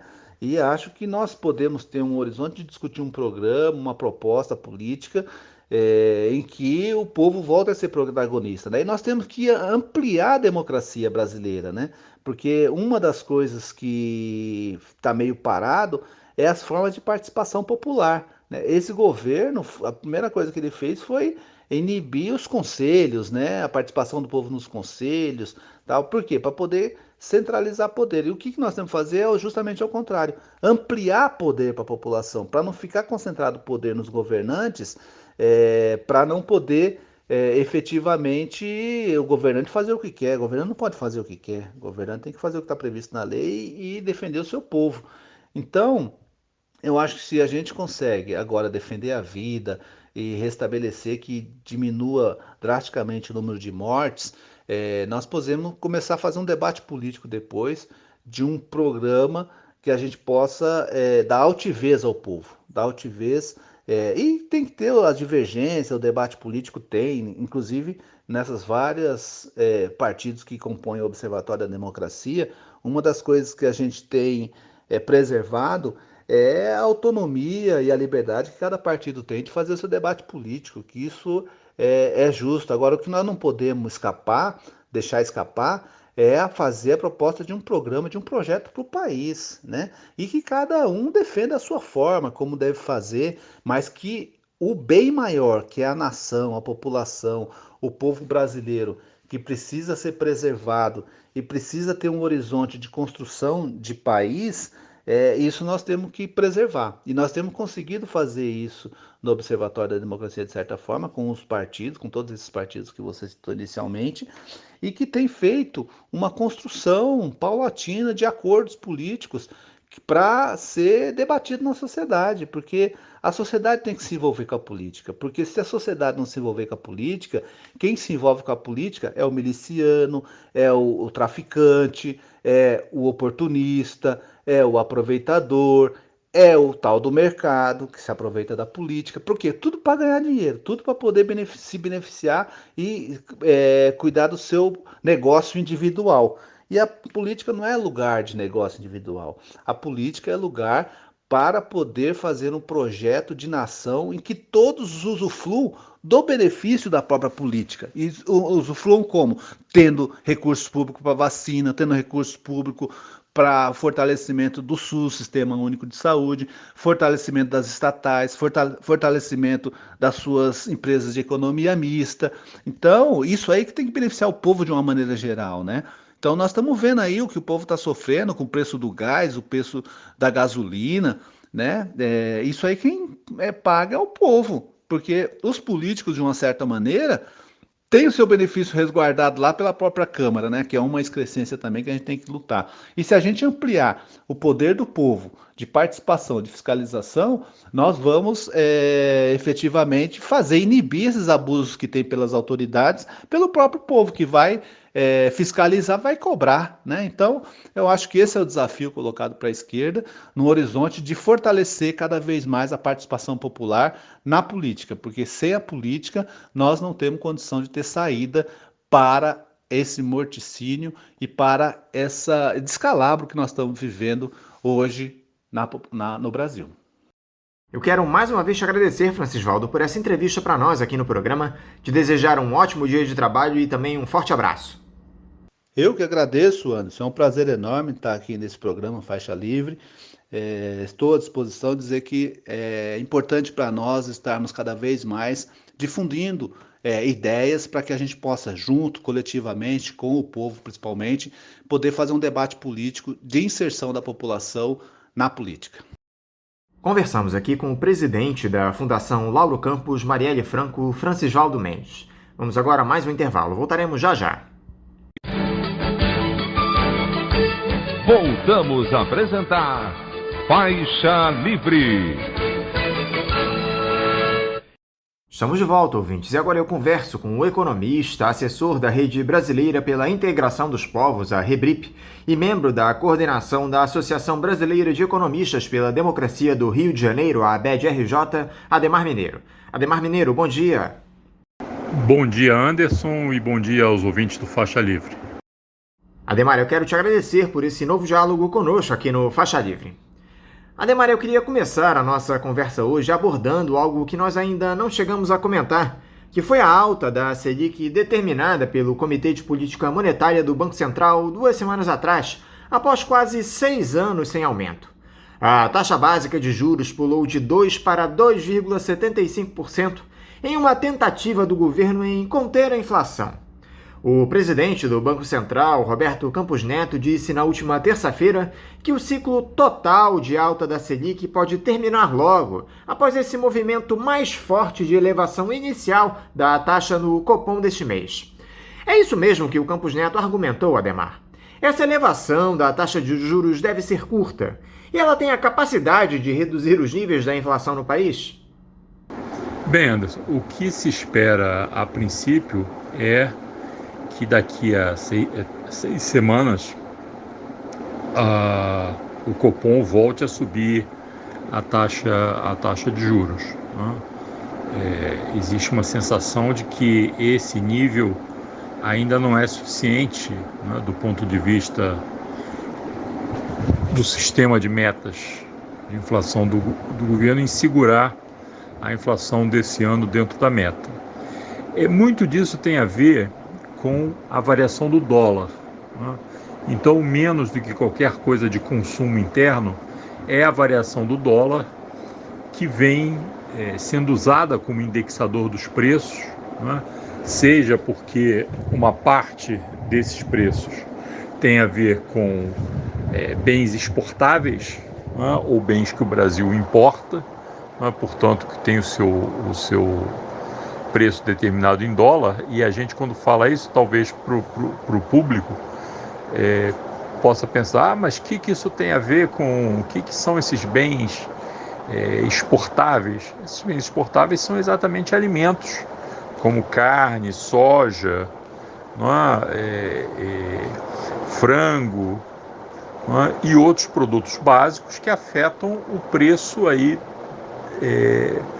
desses produtos internamente. Então a carne está subindo no supermercado porque o preço da carne está indexado ao dólar, porque o produtor de carne, ele pode exportar carne ou vender no mercado interno, portanto ele acaba atrelando o preço do mercado interno ao dólar para garantir a sua rentabilidade, e o dólar está valorizando frente ao real, Então, por conta disso, o preço está subindo. Mesma coisa para soja, mesma coisa para o açúcar e para uma série de produtos aí básicos, que a gente consome aqui dentro, Então, na verdade, o Banco Central, ao aumentar a taxa de juros, ele não visa reduzir consumo, reduzir investimento. Ele visa, na verdade, atrair dólares do mercado internacional para tentar baixar o preço do dólar e ver se, através desse movimento, ele consegue segurar os preços aqui dentro, O problema é que esses capitais externos, esses dólares que podem entrar, eles estão fugindo não por conta da rentabilidade aqui dentro. Com um pouco de rentabilidade, com uma rentabilidade maior, talvez até você consiga atrair um dinheiro mais especulativo. Mas o grosso dos investimentos internacionais não está vindo para cá pela chamada aversão ao risco. Ou seja, hoje esses investimentos fogem de aplicações arriscadas e buscam aplicações seguras no mercado internacional. E quando você fala em buscar aplicações seguras no mercado internacional, isso significa basicamente correr para títulos públicos dos Estados Unidos, Então é com isso, de fato, que o Banco Central está brigando, Ele está brigando contra uma questão que, do meu ponto de vista, parece pouco ter a ver aí com a rentabilidade para os investidores internacionais, onde ele pode atrair até um ou outro recurso no mercado internacional em busca de uma aplicação um pouco mais rentável, mas é um capital que entra e sai com muita facilidade, E o grosso desses capitais internacionais se encontra aí nessa situação de aversão ao risco, portanto não vai entrar. E isso, mais associado às barberagens da política e da política econômica aqui dentro, determina um nervosismo no mercado que está fazendo com que o dólar suba, nas últimas semanas voltou a subir, dado a questão da instabilidade interna, dada a situação da piora do quadro da pandemia no Brasil, né? E isso daí está independendo dessa movimentação do Banco Central de aumentar a rentabilidade para os investidores internacionais. Então eu acho muito difícil que o Banco Central logre conseguir aí esse seu objetivo, né, que é, na verdade, jogar para baixo o valor do dólar e, por conta disso, jogar para baixo a taxa de inflação, né, porque digamos, pouco o Banco Central brasileiro pode fazer face a essa aversão ao risco e face à questão das barberagens internas de política econômica. Algo que chamou a atenção nas declarações do Campos Neto, Adhemar, ainda que não tenha provocado qualquer surpresa, foi o fato de ele alertar que a política monetária do Banco Central perde eficiência para conter a inflação sem um plano de consolidação fiscal, afirmando que o Brasil é o país mais endividado do mundo, perdendo apenas para Angola e Líbia. É aquele velho discurso dos ultraliberais da necessidade de ajuste fiscal que a gente já conhece bem, né, Adhemar? É isso, Anderson. O Brasil, na verdade, não é o país mais endividado do mundo. Agora, nessa semana, o Brasil está chegando a 90% do PIB de endividamento bruto. O endividamento líquido está na faixa de pouco mais de 60%. Né? Mas esse endividamento bruto, só para a gente comparar, o Japão apresenta um endividamento bruto de 220%. Né? Portanto, o Brasil está longe, muito longe, de ter um grande endividamento. O problema do endividamento brasileiro são as condições do endividamento, ou seja, o Banco Central brasileiro, na venda de títulos, é refém de um mercado financeiro concentrado que dita os seus próprios ganhos. Né? Então esse é o grande problema da questão do endividamento público no Brasil. Não é o volume em si, né, que o Brasil seja o maior. Na verdade, quase todos os países europeus estão na faixa de mais de 100%, 120%, 150% alguns. Os próprios Estados Unidos está a mais de 100%, o Japão, como eu falei, 220%. Então não se trata dessa questão. A questão são as condições desse endividamento e o fato de que, no caso brasileiro, o Banco Central acaba refém aí do mercado financeiro. Né? E é por isso, inclusive, esse é um dos motivos de subir a taxa, né? Porque ao fazer isso, você viu nas semanas que precederam aí a reunião do Copom a pressão do mercado financeiro no sentido de que a taxa de juros subisse, porque isso aumenta os seus ganhos. Então, como eu tinha falado antes, né, você tem uma tentativa aí do Banco Central, provavelmente com pouco resultado, no sentido de atrair investidores internacionais e trazer dólar para dentro do país e tentar jogar a taxa de inflação para baixo, mas você tem o outro efeito, que é aumentar a rentabilidade dos especuladores aqui dentro, dos detentores da riqueza financeira, dos títulos públicos, né?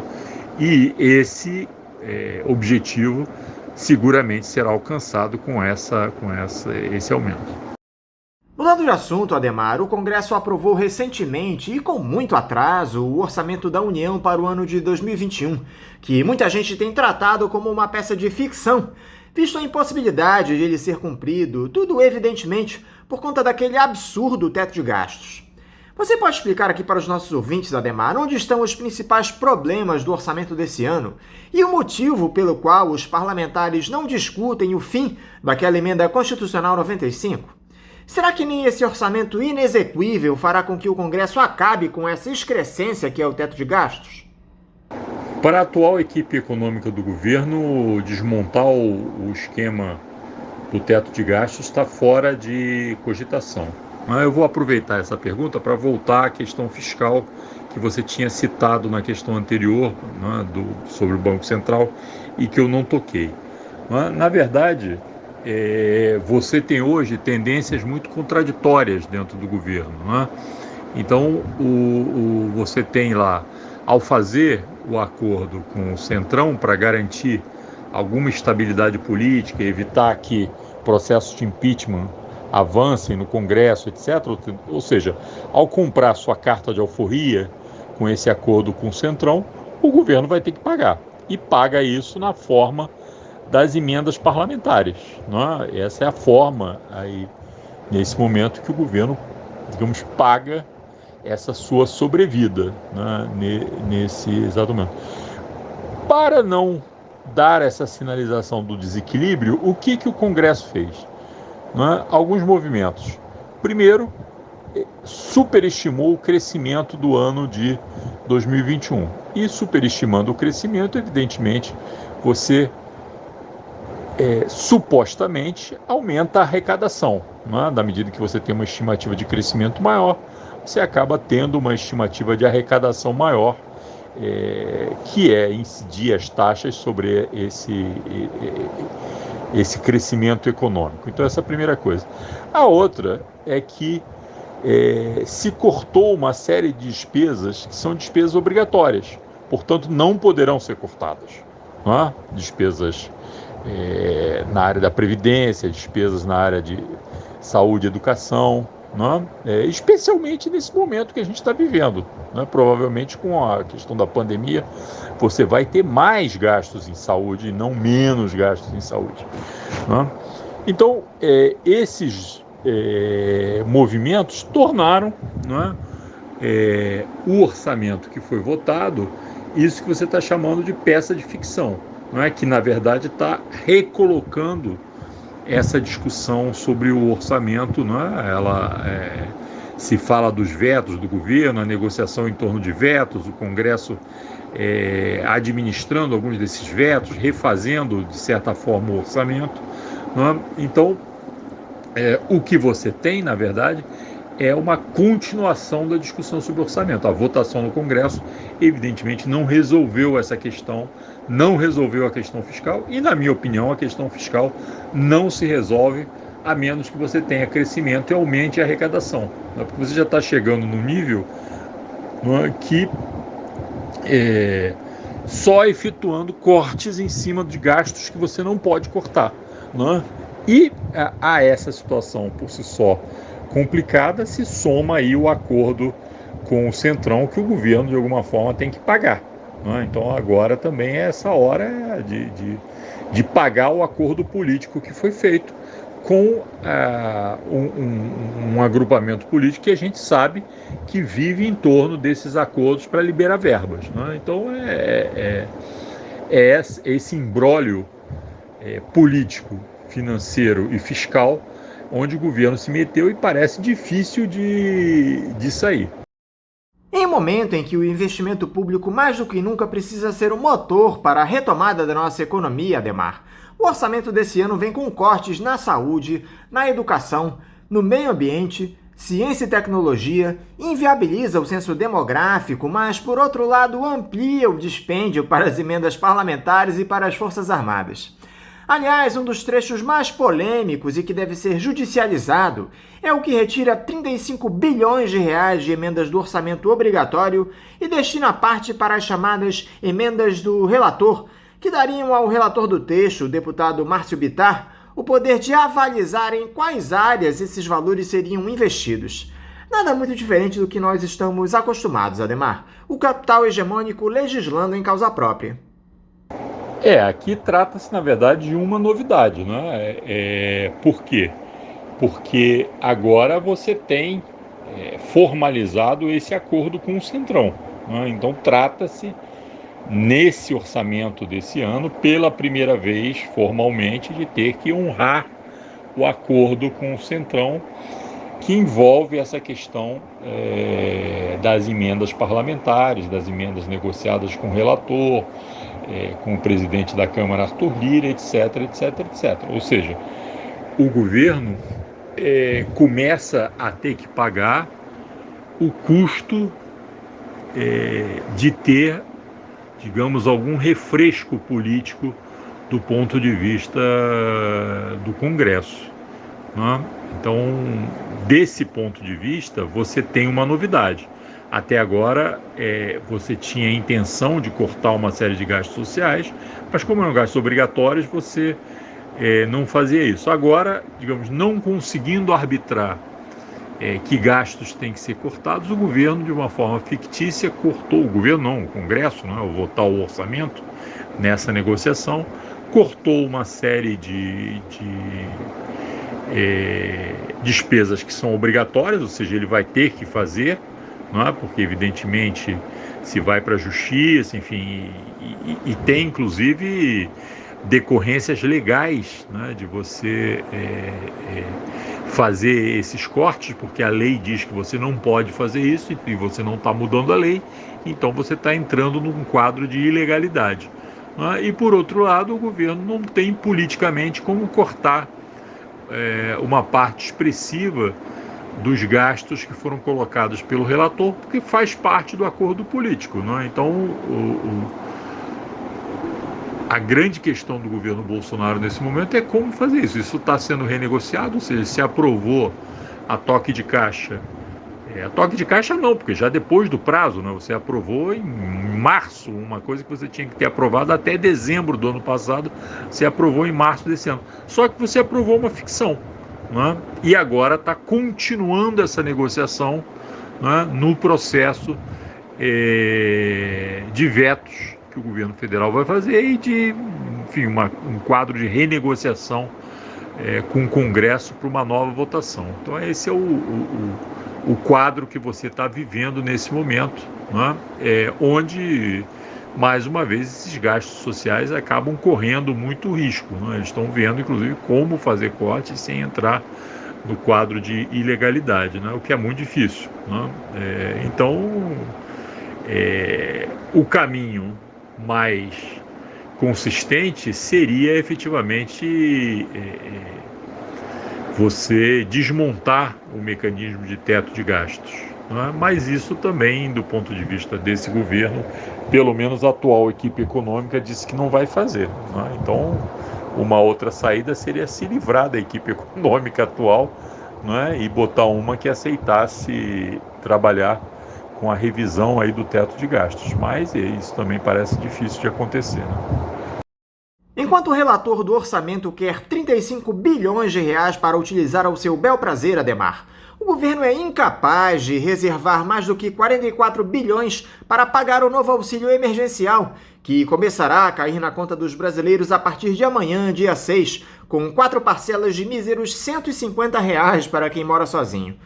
Com uma economia colapsada, com um desemprego em alta, algo que nós vamos abordar mais à frente, Adhemar, R$ 150 reais resolve alguma coisa em um cenário onde a cesta básica já ultrapassa os R$ 600 reais em alguns estados? Anderson, aí é importante a gente dizer, é evidente que resolver não resolve.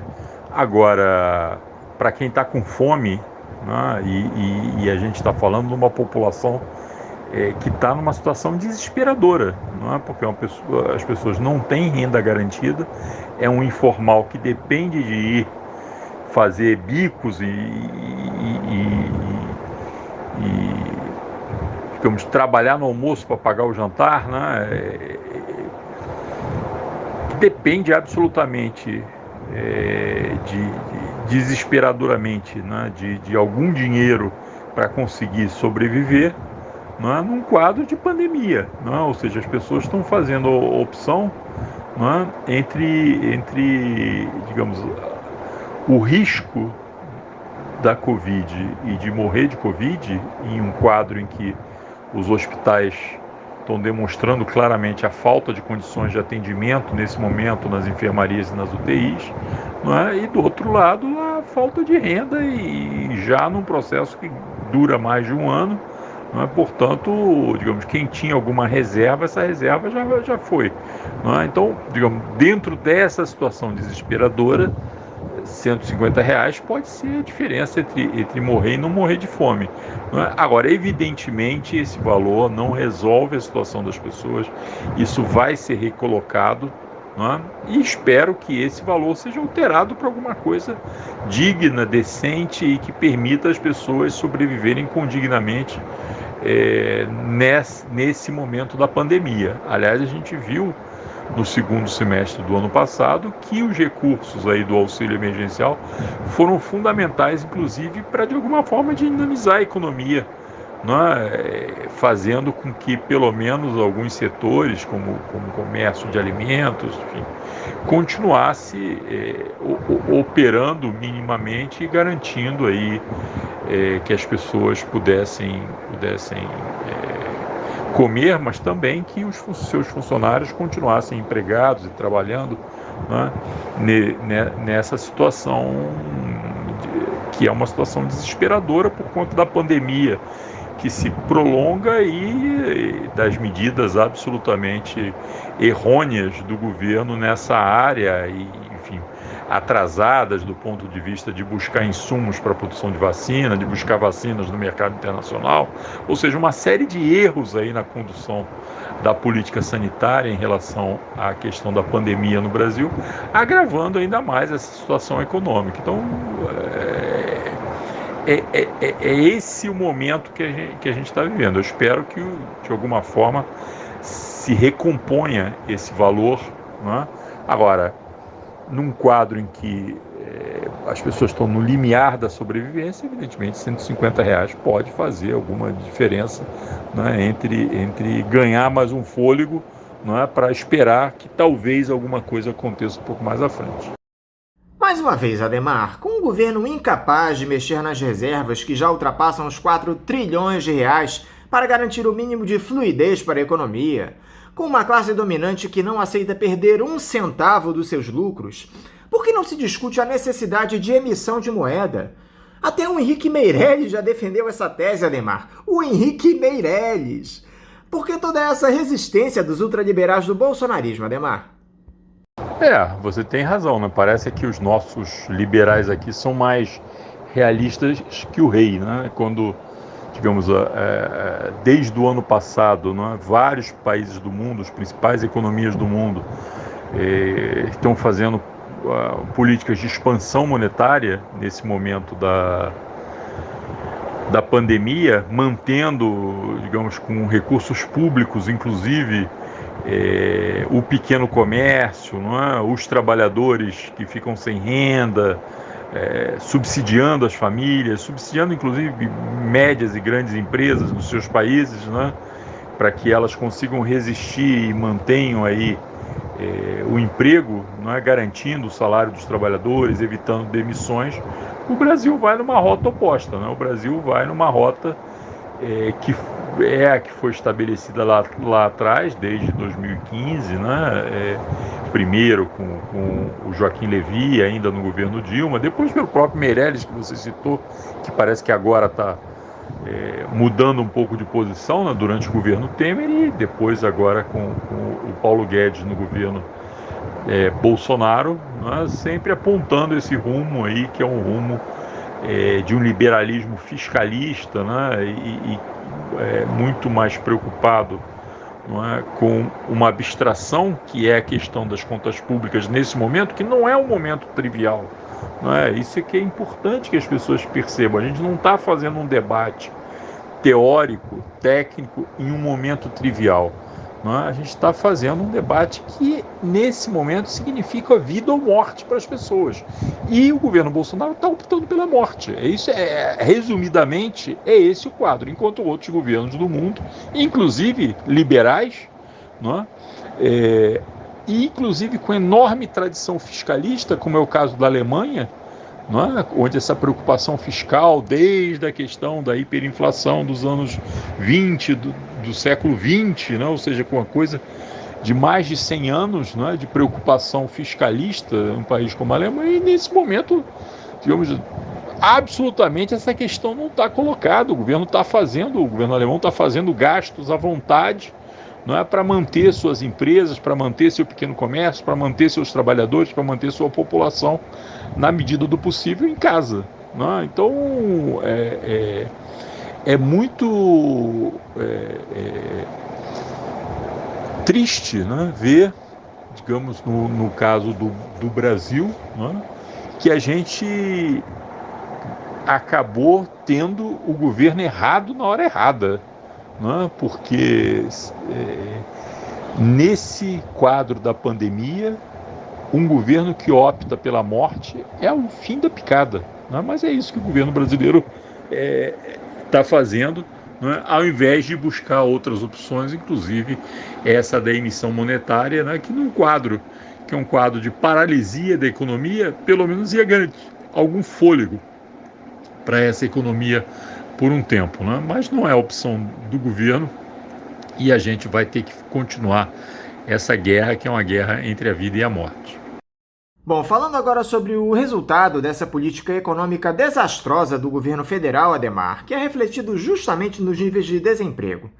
O Brasil alcançou uma taxa de desocupação entre novembro do ano passado e janeiro de 2021 de 14,2%. Isso significa que 14 milhões e 300 mil brasileiros estão fora do mercado formal de trabalho. Eu não sei nem o que dizer desse número, Adhemar, sinceramente. Como criar vagas no mercado, Adhemar, sem um impulso dos investimentos públicos? Eu acho que agrava o quadro, inclusive, o fato de que a esses pouco mais de 14 milhões, né, você deve somar aí os desalentados, os que não estão procurando trabalho, né, por conta dos custos envolvidos, né, da logística envolvida em procurar trabalho, que muitas vezes implica gastos com transporte, com alimentação, etc. A pessoa não tem condição de fazer isso, é aquela coisa da aposta, né? Você não vai fazer uma aposta em que sua chance de perder é muito grande, né? Então a pessoa acaba desistindo de um mercado de trabalho e pelo desalento, né, chamado desalento, mas na verdade não é um desalento, do ponto de vista pessoal é um cálculo econômico muito claro, não é, de evitar o pagamento aí de transporte de ida e volta, mais uma refeição e mais algum gasto eventual que você tenha que fazer, digitação, impressão, etc., né, para conseguir buscar, né, uma vaga no mercado de trabalho, né? Então é essa situação que tem que ser levada em consideração. E se você levar isso em consideração, você deve chegar a quase 20 milhões de brasileiros, né, que estão aí nessa situação, né, e que dependem fundamentalmente de que você tenha uma reversão da política econômica de morte que vem sendo levada adiante pelo governo, para conseguir dar algum alento a essas pessoas, dar trabalho, dar renda, dar emprego, né, para que elas possam consumir, que é um direito básico de cidadania, viver, um direito básico de cidadania, né, e que está sendo negado, né, a uma parte expressiva da população brasileira nesse momento. E de que forma, Adhemar, essa instabilidade política que se colocou com aquela mini-reforma ministerial da semana passada, a troca no comando das Forças Armadas, prejudica o cenário da nossa economia? Bom, Anderson, isso na verdade representa mais instabilidade, né? E a instabilidade num quadro em que você já tem dificultado o cálculo econômico para frente, ela na verdade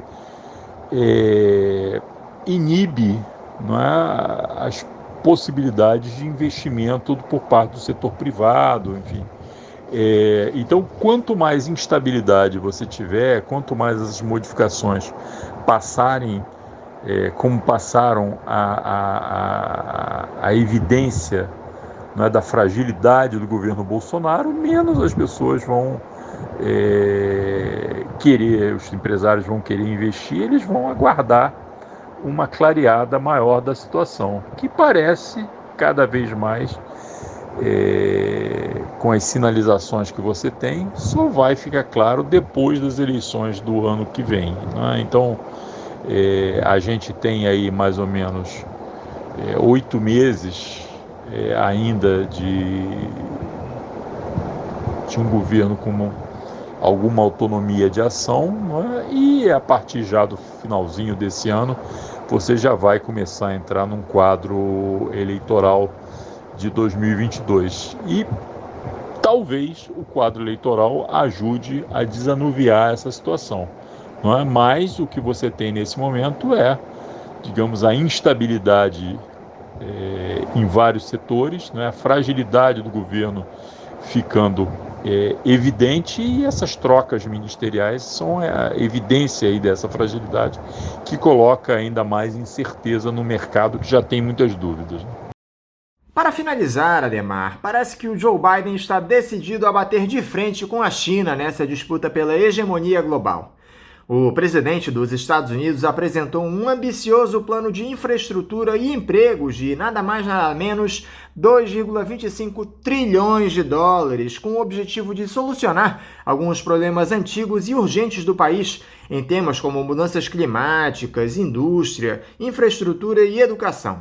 Estão previstas a modernização de pontes e estradas mal conservadas e assistência para pessoas com deficiência e idosos. Esse valor será investido ao longo de 8 anos e a Casa Branca planeja um outro pacote na casa de $1 trilhão, concentrando-se em medidas sociais, como a expansão do acesso à saúde e licença remunerada. Ou seja, o democrata está investindo pesado para manter os Estados Unidos como uma grande potência hegemônica. Você acha que esses investimentos são o caminho para ele chegar lá e manter o país à frente dos chineses, Ademar? Olha, Anderson, se esse é o caminho, a gente vai ver, mas ele está agindo fundamentalmente para tirar os Estados Unidos de uma situação em que ele se empantanou com o governo Trump, né? Então, na verdade, se você somar o conjunto de investimentos, você tem alguma coisa da ordem de mais de 4 trilhões de dólares, né? Uma parte disso renda colocada diretamente à disposição dos trabalhadores, uma parte de investimento em infraestrutura, uma parte tem a ver com investimentos aí de melhoria do sistema de saúde, de educação, gastos sociais e uma parte para desenvolvimento de ciência e tecnologia. E, além disso, você tem a chamada reconversão energética, né? O tal do Green New Deal, né? O New Deal verde, que tem a ver com a recomposição, né, da utilização de energia, mudando aí de um quadro de energia de combustíveis fósseis, né, como carvão, petróleo, né, gás, para eletricidade e outras formas de energia que não sejam, né, combustíveis fósseis. Então tem todo um plano de reconversão energética também envolvido, ou seja, investimentos aí da ordem de mais de 4 trilhões, né?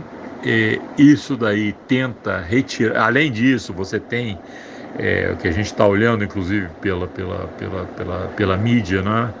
Um plano de vacinação massivo e rápido nos Estados Unidos. Isso está andando, né? Está andando com muita velocidade, né? Para você tentar sair desse quadro, que é o quadro da pandemia, que é o quadro da recessão industrial, é o quadro da economia travada, né? Então os Estados Unidos querem colocar a sua economia em movimento, né?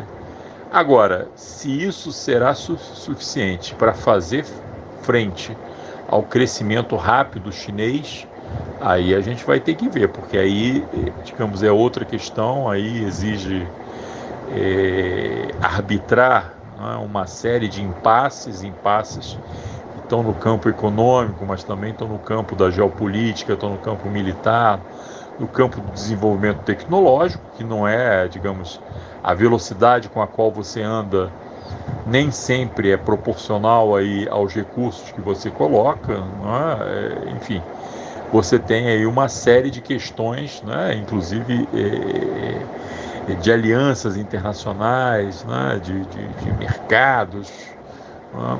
Disputa de mercados, disputas tecnológicas, disputas empresariais, que é um quadro muito mais complexo. Então, se isso vai ser suficiente para que a situação da competição entre Estados Unidos e China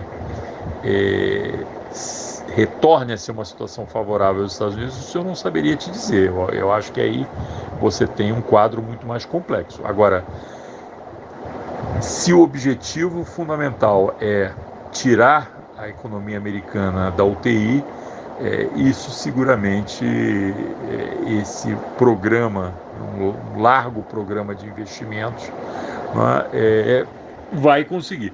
E o que eu acho que é interessante é a gente ver, né, nos Estados Unidos e outros países do mundo, a gente está vendo agora a Inglaterra reconstruindo um banco público para cuidar de financiamento de infraestrutura. Então, o que está colocado no centro, tanto na Europa, seja os países da União Europeia, seja a Inglaterra, nos Estados Unidos, no Canadá, no Japão, na China, na Índia, é o papel fundamental do Estado. Essa que é a grande questão nesse momento. É isso que está ficando claro. Enquanto aqui no Brasil a gente continua com essa ladainha ideológica de reduzir o Estado, no mundo inteiro o que está, digamos, sendo o elemento chave e estratégico da tentativa de recuperação é a utilização do setor público, né, em políticas que claramente de inspiração keynesiana, né? Então eu acho que essa é a grande questão para refletir, né? Até porque essa disputa hegemônica entre Estados Unidos e China, essa vai ser uma questão de prazo longo, não é uma questão que se resolve rapidamente, né? Vai ter idas e vindas, vai ter marchas e contramarchas, a gente vai ver isso durante algumas décadas ainda em consideração. Mas eu acho que se tem alguma coisa a ser captada da experiência internacional, é algo que permita a gente sair dessa ladainha ideológica do Estado mínimo e perceber o papel estratégico e importante do Estado em ser um instrumento que permita a gente sair dessa situação na qual a gente se empantanou, especialmente no Brasil. Ademar Mineiro, mais uma vez, muito obrigado por esse diálogo conosco aqui no programa. Eu quero te desejar uma ótima semana de trabalho e deixar aqui o meu abraço. Anderson, um grande abraço a você, aos seus ouvintes aí do Faixa Livre, né? E eu que agradeço o espaço para fazer essa interlocução com você e seus ouvintes. Um grande abraço. Conversamos aqui com o economista, assessor da Rede Brasileira pela Integração dos Povos, a REBRIP, e membro da coordenação da Associação Brasileira de Economistas pela Democracia do Rio de Janeiro, a ABED-RJ, Ademar Mineiro. E vamos encerrando a edição de hoje do Faixa Livre, convidando todos vocês para amanhã, a partir das 8 da manhã, estarem novamente aqui ligadinhos na Rádio Bandeirantes 1360 AM para mais uma edição do nosso programa. Um abraço a todos vocês e até amanhã!